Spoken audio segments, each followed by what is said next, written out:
Hi everyone, we're here today with Annelise Latini, and she has Clear Sphere Yoga in Williamsport on Market Street. So Annelise has come here tonight to share her story, to help others. And so we're going to let Annelise go ahead and just start out, and we might have some questions for her. But go ahead, Annelise. Sure. Hi. Hi. Thank you for having me. Sure. It means a lot for me to be Yeah, here well, it with means you. a lot to me to have you share your story. It's really important for people to see that you can go and have some really dark times and then be where you are today, which is awesome. It really is. Thank you. Yeah.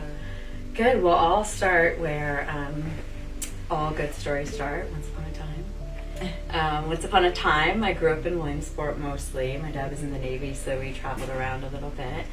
And I had a really beautiful childhood. A lot of experiences. My parents were really loving. No major alcoholism or drug dependence with my immediate family. So I had really great examples with my parents. It wasn't because of that, but I think that if I look back at the root of some of my challenges, it was anxiety. I was an anxious child, more in the form of like people pleasing and wanting to be accomplished, and it's like I kind of put a lot of the stress on myself, and I see that a lot today with a lot of kids today. Yeah, I agree. Stressed out, overscheduled, lots of activities, even outside of school. So, you know, there was definitely some anxiety as I went throughout my youth. And then as I got into high school, super normal, I would say, in terms of I was experimental with alcohol and drugs. Nothing really probably out of the ordinary. But then, you know, for me, where I think my story really, really begins is when I was 21. And as you know, my sister was killed in a car accident. And it was, you know, obviously a tragic accident, unexpected. No drugs or alcohol were involved in her death. Unfortunately, it was just an experience driving at that age. And I did not deal well with her death at all. Really, really angry, really grief-stricken, and didn't process it well at all.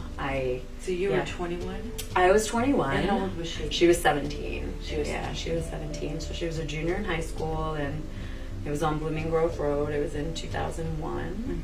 And I was at Penn State, and then we have a brother, Gabriel, in between us, and my parents were going through a divorce at the time, so like a lot of family turmoil. It was an immense amount of change and grief all at once, and I didn't know how to process it very well. And I think I look back and I think, well, yeah, I was 21, so alcohol was available to me at that point. And I dove deeper into coping with my grief by numbing out, not kind of wanting to deal with the pain. Partying became, you know, sort of a daily thing for me at that point. Of course, like I saw a therapist. I even, during that time, was diagnosed with anxiety and depression, and was seeing therapists and everything, but I was still using alcohol mostly to numb. And then as I continued to go throughout school and then started working, I let the stress and sort of the pace of life overwhelm me. And again, it became this thing where I think to most people, my drinking looked like I was in my 20s and I was having fun, but more and more it became, you know, not just Friday and Saturday night. It turned into like Thirsty Thursday and whatever, Taco Tuesday with margaritas, and it became the social thing at work too.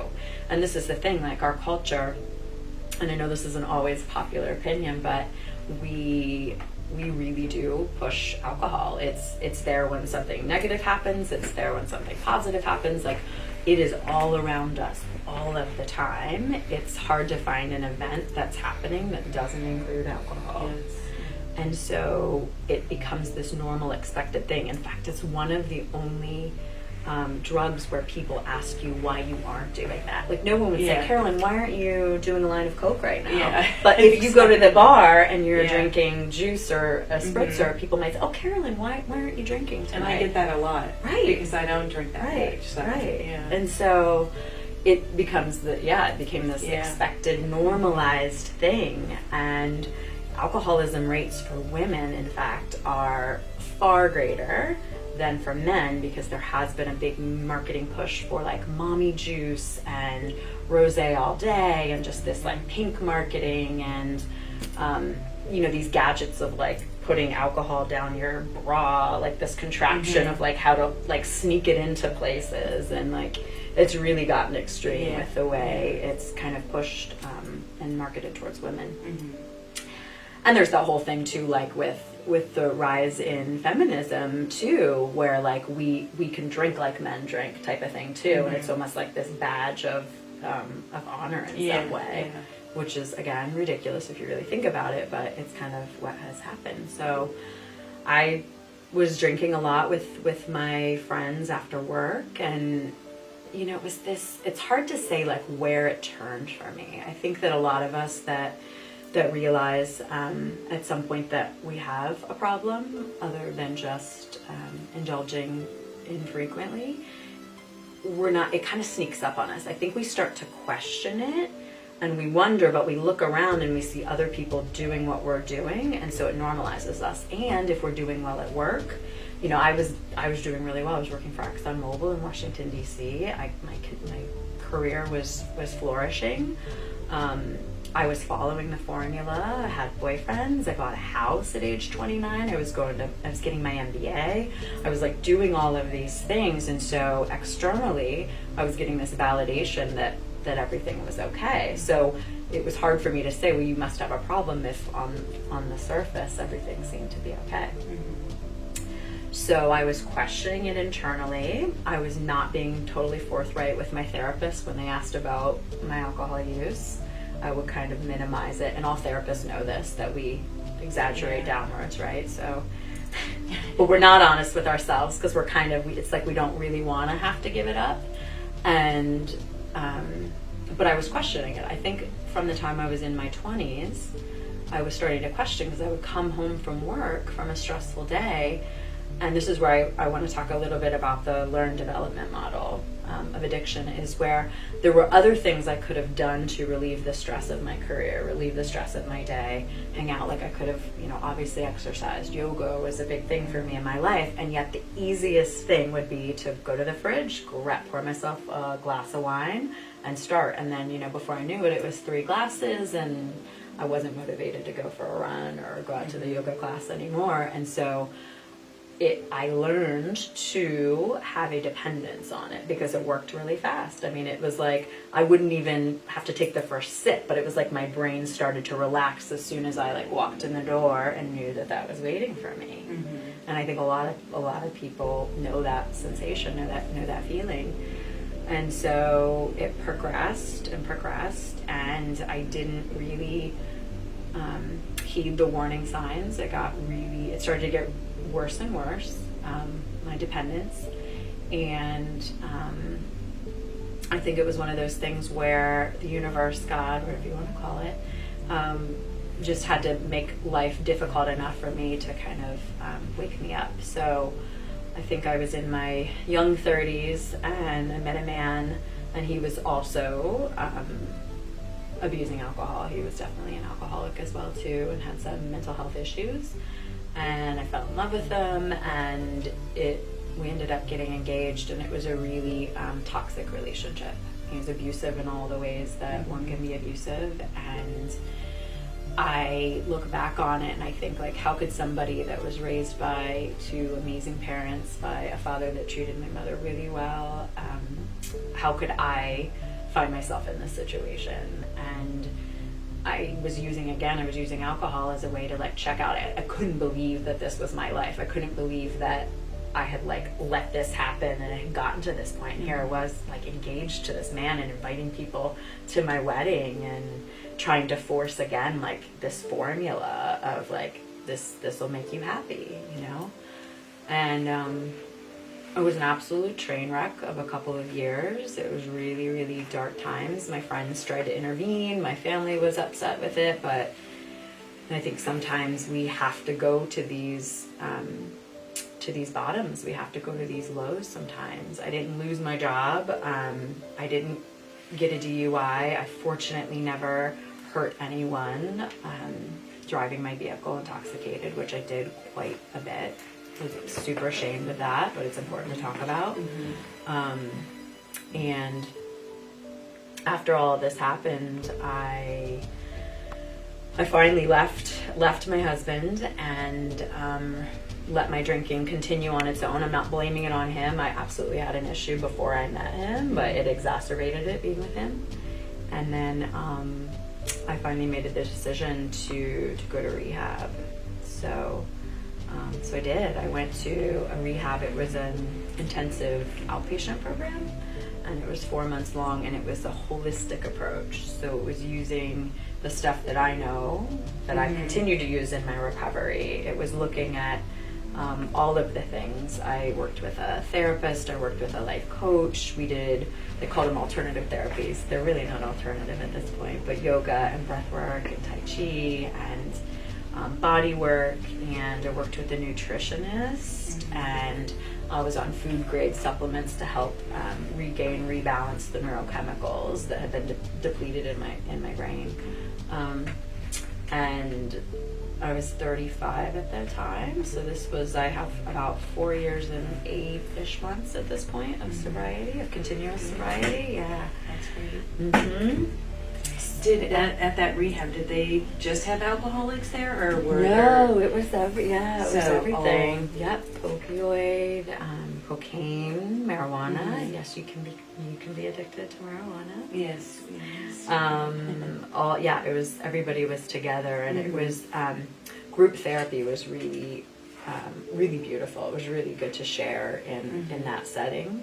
That's why 12-step meetings and group therapies and places where we're coming together and sharing, and people can say, "Oh my God, me too. I get that," and it's a beautiful way to process what you've been through and see that you're not alone.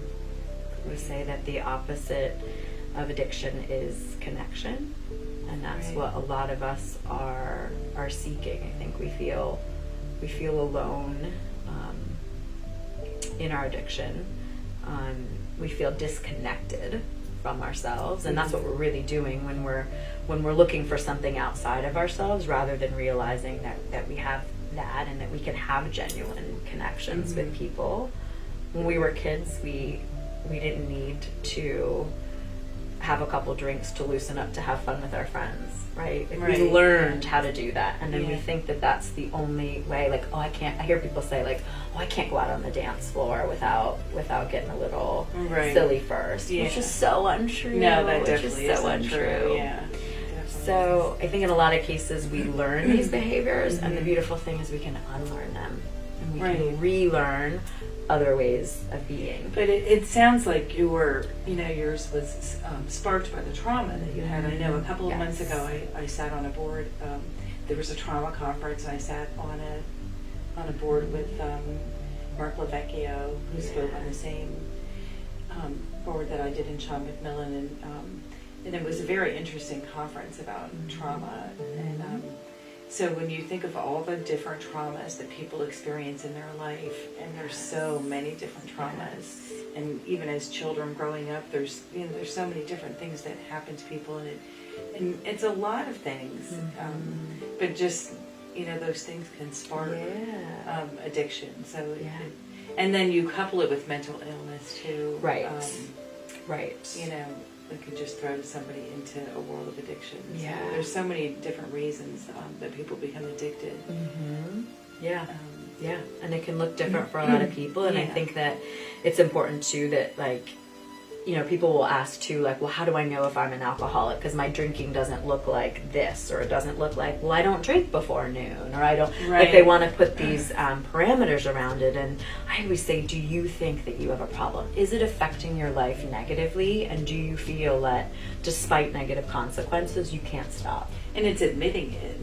It's admitting that you have the problem. And this is where we need to open up the conversation, and this is where like there's this thing called like gray area drinking that's really important that we talk about, where people are starting to use it and they can tell that it's unhealthy. They may not be ready to say like, hey, I'm a full-fledged alcoholic, or maybe they aren't at this point, but I think that it's important that we open up and have these conversations about it just when people are starting to question it, because it's really healthy to question something like that. It's really healthy to question and say, hey, something's not feeling quite right for me about this. Some of my habits or my behaviors is feeling like it's just, you know, and only we know that, right? Like only we can ask ourselves and be honest with ourselves enough to say like, something doesn't feel good here. If I have to numb out in order to deal with putting my kids to bed at night, to do bedtime and bath time, if I have to like put a little numbness on that in order to function and get through, then like that's probably not, or to even great. deal or with even any deal with any day-to-day life emotions or any life happenings. Right, exactly. So I think that for us to like I always say, you know, when I lost my son, if I was a drinker, I could become an alcoholic very easily to deal with my grief, but I'm not, so I don't. But, you know, I can see how it happens to people. And I know that there's people in my grief group that have dealt with it that way, you know.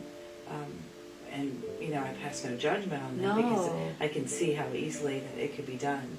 It's not wrong. It works in that moment that it does. It helps numb the emotion that's coming up. Grief is and you know, Carolyn, like grief is not something that like has a time limit and like, oh poof, you hit the magic 2-year mark, you're all good. Like grief comes in waves, and if we push it away and we don't deal with it, it gets lodged in the body. Grief in the energetics of yoga and everything, we believe that grief is held a lot in the lungs. And so when we do a lot of breath work in yoga, it can really come out. Breath work is extremely healing to release a lot of that. So in your yoga studio, you help people with recovery. Yeah, it's what So do you take some of the practices that you learned in rehab then? Yeah, definitely in rehab I learned some stuff, and I was already a yogic practitioner for many years, and I knew I wanted to teach and share it, but I wasn't, like, I knew in the depths of my alcoholism that I wasn't capable. I would have felt incredibly inauthentic, like trying to teach something, suffering from it all the while. I knew I couldn't go to teacher training while I was in active addiction. So finally, when I did get sober, I signed up like right away and became a teacher, and right away knew how valuable. I started teaching in a couple of rehabs in North Carolina, and then of course when I came up here, I knew I had to share that was there, that they're my people, and that I wanted to share what had helped me, what continues to help me, which is obviously yoga, breathwork, meditation. It's all under the yoga umbrella, but there are specific tools and techniques that we can use, and you don't have to be in a studio and, you know, dressed and look like a yogi and be able to do all these poses to work with this stuff. Really what I try to teach are practical tools that we can weave throughout our day.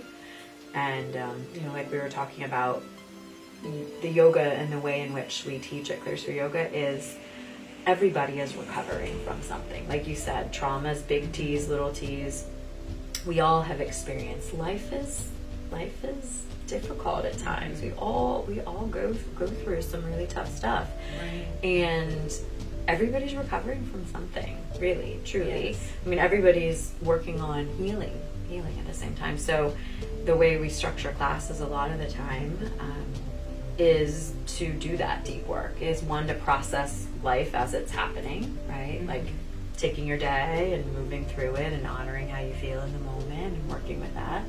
But also going back and doing, I call it kind of excavation work, where you're going back and you're helping to release some of the stored trauma in your body. It's a somatic, soma meaning of the body, somatic release. We can have conversations with therapists and use words to articulate, and that's wonderful, and that's part of it too.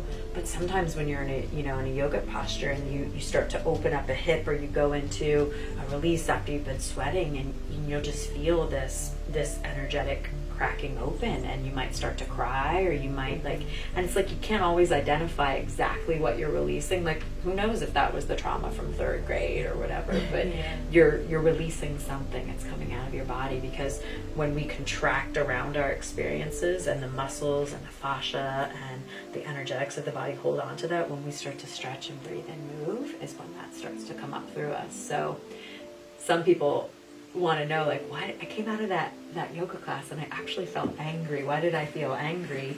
You know, aren't I supposed to go to yoga and feel like peace and love and super calm? And I'm like, well, actually that's good. That's good work. You were doing processing work. Like, you were releasing and flushing out anger that you had stored in the body. So you were actually letting that rise to the surface and letting it go. Really, really, really important. So, so I encourage, I hope that people that are even just sober curious or gray area drinking or any form of recovery, but especially substance use disorder, I hope that they come and are open to trying yoga and meditation, because it's incredibly powerful. It helps us to, like what we were saying, you know, when we use something outside of ourselves, we're disconnecting from what's going on.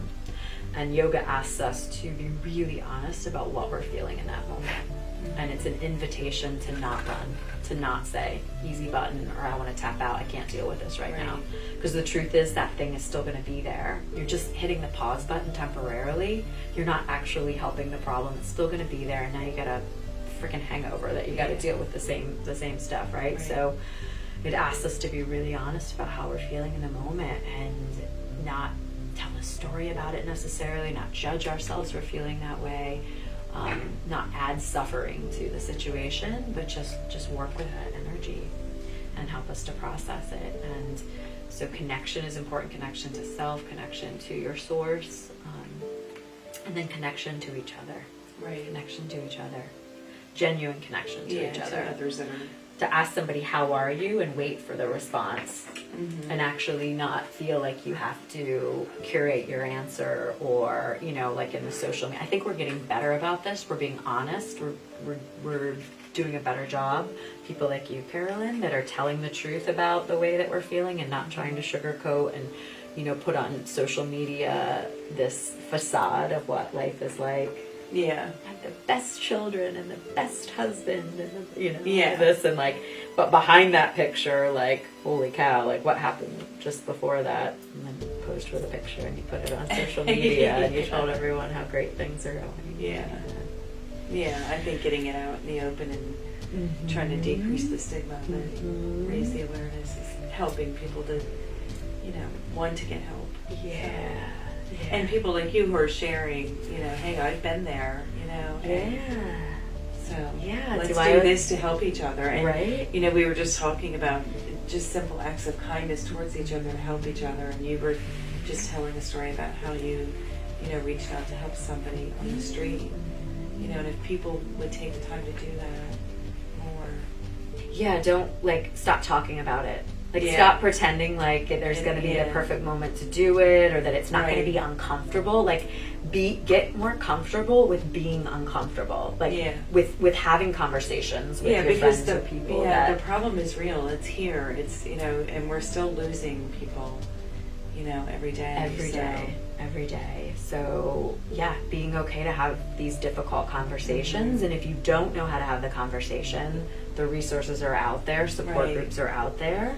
And, you know, there are a lot of philosophies on how to deal with it and what to do. And certainly every situation is a little bit different, but not just standing back and feeling paralyzed and feeling like you can't do something.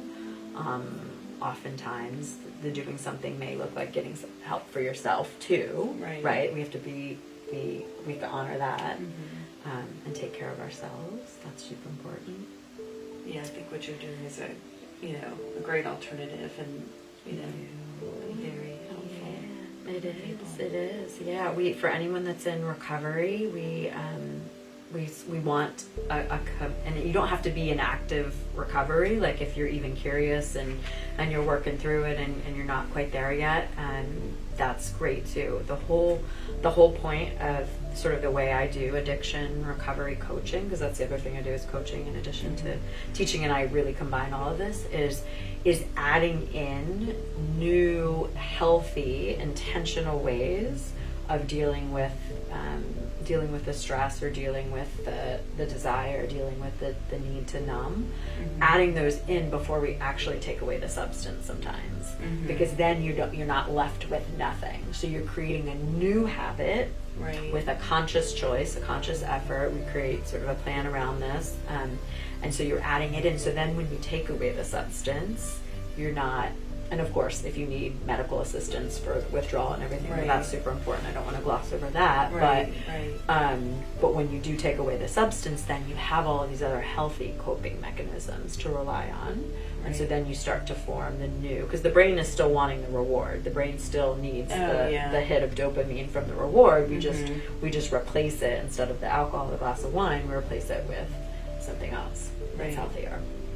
And so, learning new ways of being, like I said, we learned how to be addicted or to misuse or overuse in some ways. We can totally unlearn how to do it. And I know it seems hard at first, but like, don't give up. It takes what it takes. And this is another important point I want to make, is that there is no right way to recover. There's no exact one size fits all. What speaks to somebody might not speak to the other person, and just because it worked for you doesn't mean. So in some cases, it might be this beautiful amalgamation of all of these things that work. Whatever works for somebody is the right thing for them. There's lots of different modalities out there these days, recovery and groups and things. The important thing is that you don't say, oh, well, 12 steps didn't work for me, so screw it. And I've heard that before. I've heard other people say, oh, you have to do the 12-step, and other people say that didn't work for them.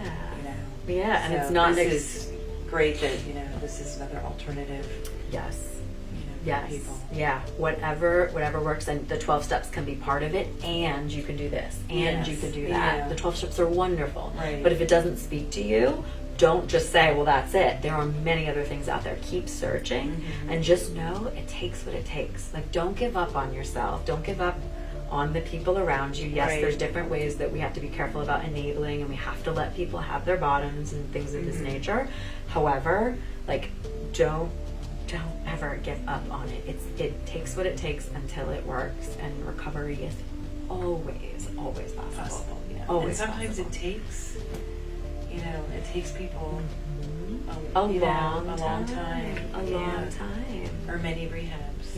Many rehabs, and sometimes, and I'm sure we talked about this, but like, relapse happens a lot before, and that's why this checking in process and this being committed to your recovery, your spiritual path, your practices, having discipline and structure around that, to have these practices to check in with yourself, to realize if you're sort of like headed in a direction of disconnection and not understanding what your needs are is really important, which again is why people and support systems are crucial. Yeah, that's true. Crucial, yeah. So now, where can people find you and a list of your classes and stuff? Thanks for asking. Clear Sphere Yoga. I have the t-shirt on today. Connection, clarity, creation, community. We have a website, clearsphereyoga.com. And we are on Facebook and Instagram, and we use this booking system called My Body, which is just a scheduling software that allows people to see sort of real time. If the webmaster doesn't update our website in time, that's the site that will give the best real time. And we have classes every day of the week, multiple classes on some days, and I'm a yoga universalist, so it's not just one style. So we have meditation classes, we have a style of yoga called Kundalini Yoga, which is my absolute favorite, which is really helps with addiction recovery, because it works on the brain. It does all sorts of amazing things all at once, but it works on the nervous system and the endocrine system, which are really important. And it's called the Yoga of Awareness. So that's another style. We have Hatha Yoga, we have Gentle Yoga, we have a yoga called Yin Yoga with Reiki. So it's a really meditative practice, works on the connective tissue, the fascia. It's on Sunday nights, so it really helps us sort of just release the previous week, kind of take that time to make the commitments to ourselves and to start fresh with a new week. So yeah, our class listings are there. You can always call the studio or email me. I'm really happy to explain. We have lots of beginners to the studio. You don't have to have a certain body type. You don't have to be a certain age to do yoga. Right. We will find the right class for you. It's not about doing it perfectly. It's about how you are treating yourself and how you are relating to yourself while you're doing something. So I could go through and do this beautiful posture, but all the while I'm beating myself up with my mind. That inner dialogue is nasty. That's not good yoga, actually. So yoga is about putting ourselves in these shapes and moving energy through the body and saying nice things to ourselves while we're doing it. And the idea is that I can practice staying with myself and loving myself no matter what thoughts or emotions come up. And if I can do that on the mat, the idea is that I'm going to take that off of the mat and do that in my real life. And I'm gonna be kind and compassionate to myself. And when I radiate kindness and compassion, I'm gonna give that away to somebody else, and I'm gonna give that away to somebody else, and it's gonna come back to me. Right. And I'm gonna raise my vibration, and I'm gonna raise the vibration of the people around me. And like, that's how we change. That's how we change the planet. That's how we change our community, is by this kindness, is by this compassion. Right. And by loving ourselves and others. By forgiving. Yeah. Is by choosing love over fear. It's not easy, but it's worth it. It's so worth it. Yeah. I totally agree with that. I think that was excellent. I think that is probably going to help a lot of people. You can talk to me. It's a great story. Thank you. We can have conversations about your gray drinking. If it feels uncomfortable and you want to have the conversation, I promise I won't convince you that you have to get sober. You don't have to get sober. You don't have to. But start talking about it now. Start talking about it before you cross over that line. You don't have to marry the wrong man. You don't have to buy the wrong house. You don't have to stay in the job. Just start talking about it. Yeah. About it now. Isn't it funny how we can share our experiences, that things that we've been through? Yeah. It's like, no, don't do that. I've done that. I know. But it's like, we have to go through it though too. Yeah, Sometimes. I know. We do. I know. And you don't want to. Yeah. I mean, we can learn. I think the wisdom part is that we share our story not because I think I'm gonna tell somebody something and I'm gonna save them from going through it, but when they do go through it and they go, oh crap, they know that there's other people that went through it too, and it's safe to talk about it, and we can like, Exactly. you know, Yeah. laugh about it, cry about it together, and continue on. Yeah. Well, thank you so much. Thank you Annelise. so Thank much you. for all you do Yeah. for this community. Oh, thank you. All right, everyone. So that was Annelise. And if anybody wants to share their story, then just get in contact with me and we'll be happy to have you share your story.